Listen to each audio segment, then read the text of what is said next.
जय श्री कृष्ण। स्वागत है आपका श्री जी सत्संग में।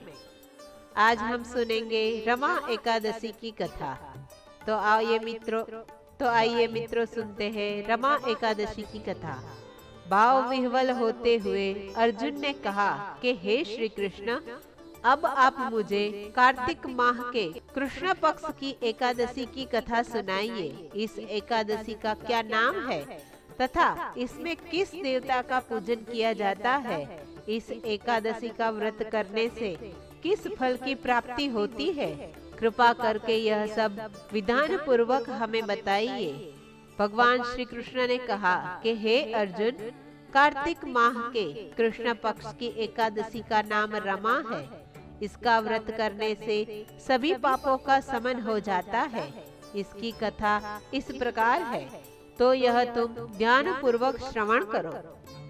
पौराणिक काल में मुचुकुंद नाम का एक राजा राज्य करता था। इंद्र, वरुण, कुबेर, विभीषण आदि उसके मित्र थे। वह बड़ा सत्यवादी तथा विष्णु भक्त था। उसका राज्य बिल्कुल निष्कंटक था। उसकी चंद्रभागा नाम की एक कन्या थी। उसका विवाह उसने राजा चंद्रसेन के पुत्र शोभन से करवाया था। वह राजा एकादशी का व्रत बड़े ही नियम से करता था और उसके राज्य में भी सभी कठोरता से इस नियम का पालन करते थे। एक बार की बात है कि शोभन अपनी ससुराल आया हुआ था। वह कार्तिक महीना था। उसी माह में महापुण्यदायिनी रमा एकादशी आ गई। इस दिन सभी व्रत रखते थे।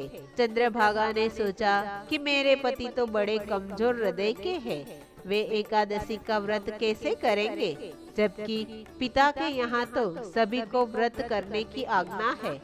मेरा पति राज आज्ञा मानेगा तो बहुत कष्ट पाएगा। चंद्रभागा को जिस बात का डर था वही हुआ। राजा ने आदेश जारी किया कि इस समय उसका दामाद राज्य में पधारा हुआ है, अतः सारी प्रजा विधान पूर्वक एकादशी का व्रत करे। जब दशमी आई तब राजा ने अपने राज्य में ढिंढोरा पिटवाया। उसे सुनकर शोभन अपनी पत्नी के पास गया और बोला कि हे प्रिय, तुम मुझे कुछ उपाय बताओ, क्योंकि मैं उपवास नहीं कर सकता। यदि मैं उपवास करूंगा तो अवश्य ही मर जाऊंगा। पति की बात सुनकर चंद्रभागा ने कहा कि हे स्वामी, मेरे पिता के राज्य में एकादशी के दिन कोई भी भोजन नहीं कर सकता। यहाँ तक कि पशु आदि भी तृण, अन्न, जल आदि ग्रहण नहीं करते। फिर भला मनुष्य कैसे भोजन कर सकते हैं? यदि आप उपवास नहीं कर सकते तो किसी दूसरे स्थान पर चले जाइए, क्योंकि यदि आप यहाँ रहोगे तो आपको व्रत तो अवश्य ही करना पड़ेगा। पत्नी की बात सुन शोभन ने कहा कि हे प्रिय, तुम्हारी राय उचित है, परंतु मैं व्रत करने के डर से किसी दूसरे स्थान पर नहीं जाऊंगा। अब मैं व्रत अवश्य ही करूंगा, परिणाम चाहे कुछ भी क्यों न हो। भाग्य में लिखा होगा वह कौन मिटा सकता है। सभी के साथ शोभन ने भी एकादशी का व्रत किया और भूख और प्यास से अत्यंत व्याकुल होने लगा। सूर्य नारायण भी अस्त हो गए और जागरण के लिए रात्रि भी आ गई। यह रात शोभन को असहनीय दुख देने वाली थी। दूसरे दिन सूर्योदय होने से पूर्व ही भूख प्यास के कारण शोभन के प्राण पंखेरु उड़ गए। राजा ने शोभन के मृत शरीर को जल प्रवाह किया और अपनी पुत्री को आज्ञा दी कि वह सती न हो। भगवान विष्णु की कृपा पर भरोसा रखे।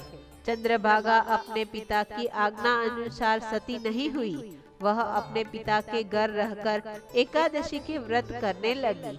इधर रमा एकादशी के प्रभाव से शोभन को जल से निकाल लिया गया और भगवान विष्णु की कृपा से उसे मंदराचल पर्वत पर धन धान्य से परिपूर्ण तथा शत्रु रहित देवपुर नाम का एक उत्तम नगर प्राप्त हुआ। उसे वहाँ का राजा बना दिया गया। उसके महल में रत्न तथा सुवर्ण के स्तंभ खड़े हुए थे। राजा शोभन सुवर्ण तथा मणियों के सिंहासन पर सुंदर वस्त्र तथा आभूषण धारण किए बैठा था। गंधर्व तथा अप्सराएं नृत्य करती हुई उसकी स्तुतियां गा रही थी। इस समय राजा शोभन मानो दूसरा इंद्र प्रतीत हो रहा था। उन्हीं दिनों मुचुकुंद नगर में रहने वाला सोम शर्मा नाम का एक ब्राह्मण तीर्थ यात्रा के लिए निकला हुआ था। घूमते घूमते वह शोभन के राज्य में जा पहुंचा। उसको देखा, वह ब्राह्मण उसको राजा का जमाई जानकर उसके निकट गया। राजा शोभन ब्राह्मण को देख आसन से उठकर खड़ा हुआ और अपने श्वशुर तथा चंद्रभागा की कुशल क्षेम पूछने लगा। शोभन की बात सुन सोम शर्मा ने कहा कि हे राजन, हमारे राजा कुशल है तथा आपकी पत्नी चंद्रभागा भी कुशल है। अब आप अपना वृतांत बतलाइए। आपने तो रमा एकादशी के दिन अन्न जल ग्रहण न करने के कारण प्राण त्याग किए थे। मुझे बड़ा ही विस्मय हो रहा है कि ऐसा विचित्र और सुंदर नगर, जिसको न तो मैंने कभी सुना और न कभी देखा है, आपको किस प्रकार प्राप्त हुआ। इस पर शोभन ने कहा कि हे देव, यह सब कार्तिक माह के कृष्ण पक्ष की रमा एकादशी के व्रत का फल है। उसी से मुझे यह अनुपम नगर प्राप्त हुआ है, किंतु यह अस्थिर है।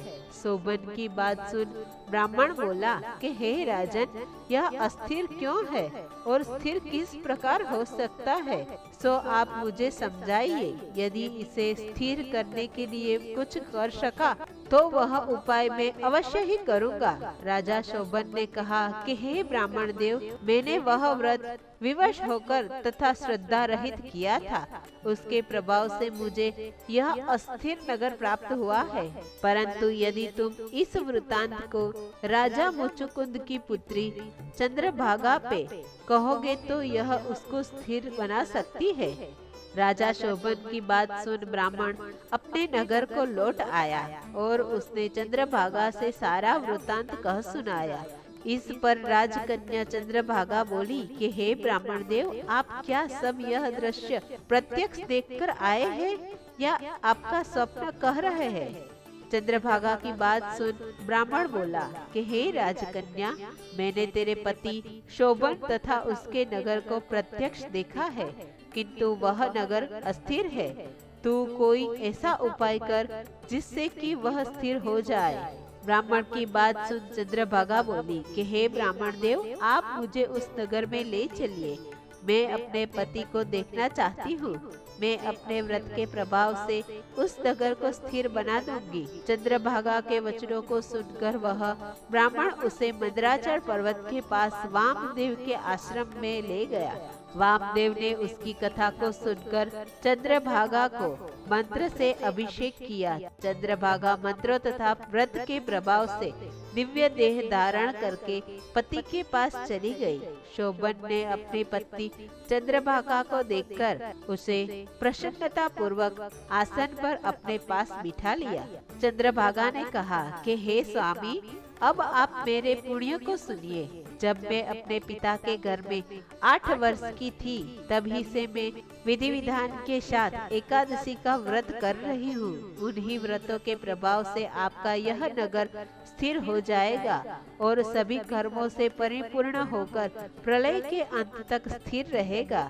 चंद्रभागा दिव्य स्वरूप धारण करके तथा दिव्य वस्त्र अलंकारों से सजकर अपने पति के पास सुख पूर्वक रहने लगी। हे अर्जुन, यह मैंने रमा एकादशी का महात्म्य कहा है। जो मनुष्य रमा एकादशी के व्रत को कहते हैं, उनके सभी पाप नष्ट हो जाते हैं। जो मनुष्य रमा एकादशी का महत्व सुनते हैं, वह अंत समय में विष्णु लोक को जाते हैं। कथा का सार: भगवान श्री हरि बड़े दयालु और क्षमावान है।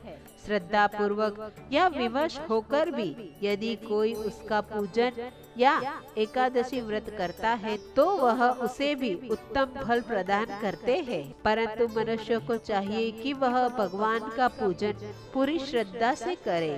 शोभन अपनी पत्नी द्वारा श्रद्धा पूर्वक किए गए एकादशी व्रत के कारण अपने राज्य को स्थिर कर पाया। ऐसी सुकर्मा पत्नी भगवान श्री हरि की कृपा से ही प्राप्त होती है। मित्रों, मेरी इस चैनल को लाइक, शेयर और सब्सक्राइब करना ना भूलिएगा। जय श्री कृष्ण।